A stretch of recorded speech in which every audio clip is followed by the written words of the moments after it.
Tapos na ang paghahanap sa beauty queen na si Geneva Lopez at Israeli boyfriend nito. Meron kasi nagturo sa mga pulis sa dalawang bangkay na ibinaon sa isang quarry sa Capas, Tarlac. At malaki ang ebidensya na sila nga ang nawawalang magkasintahan.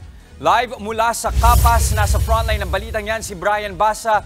Brian, saan eksaktong nakita ang mga labi?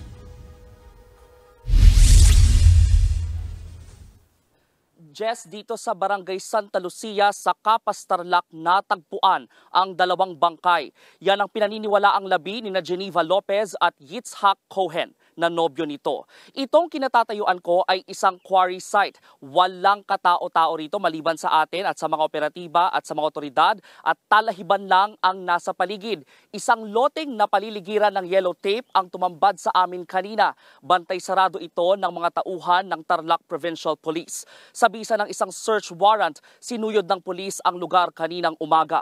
Nahukay nila ang dalawang magkapatong na bangkay. Ayon kay Pampanga Governor Dennis Pineda, ito ang mga labi ng nawawalang beauty pageant contestant na si Lopez at ang Israeli fiancé nitong si Cohen. Yan ay kinumpirma umano ng mga pulis ayon sa kanilang suot at gamit. Mahigit 2 linggong hinanap ang dalawa. Mula Angeles, Pampanga, nagtungo raw ang magkasintahan sa Capas, Tarlac noong June 21. Sisilipin umano nila ang kanilang nabiling lupa sa lugar, pero hindi na sila nakita mula noon.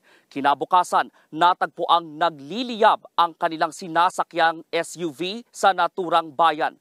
Humarap naman kahapon sa mga otoridad ang isang alias Brandon. Siya umano ang real estate agent na kasama ni Lopez at Cohen nung araw na nawala sila.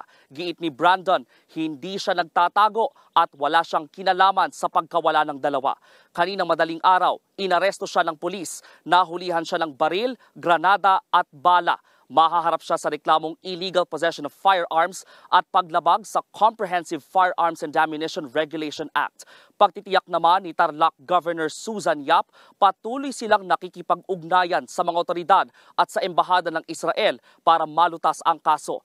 Hinikayat niya ang sinumang may nalalaman na makipagtulungan sa mga otoridad. Sa isang pahayag naman ni PNP Public Information Acting Chief Police Colonel Jean Fajardo, ikinalulungkot daw ng PNP at ng Interior Department na patay nang natagpuan ang magkasintahan. Gagawin daw nila ang lahat para mahuli at panagutin ang mga nasa likod nito. Nasa punerarya na ngayon ang mga sinasabing labi ng magkasintahan. Isa sa ilalim ang mga ito sa autopsy para makumpirma ang kanilang pagkakakilanlan at ang sanhi ng pagkamatay. Sabi naman ni Interior Secretary Benhar Abalos, malaki raw ang kanilang paniniwala na sina Lopez at Cohen nga ang natagpuan dito sa quarry site. Pasado 5:00 ngayong hapon, dumating na ang mga tauhan ng National Bureau of Investigation. Kasama nila ang ilang kaanak o yung mga kaanak ng mga biktima para silipin ang crime scene. Balik sa inyo. Nag-uulat mula sa Capas, maraming salamat Brian Basa. Mga kapatid, Jess De Los Santos po. Iba na ang may alam at may pakialam sa panahon ngayon. Para sa tuloy-tuloy na balitaan sa Frontline kahit weekend, mag-follow at mag-subscribe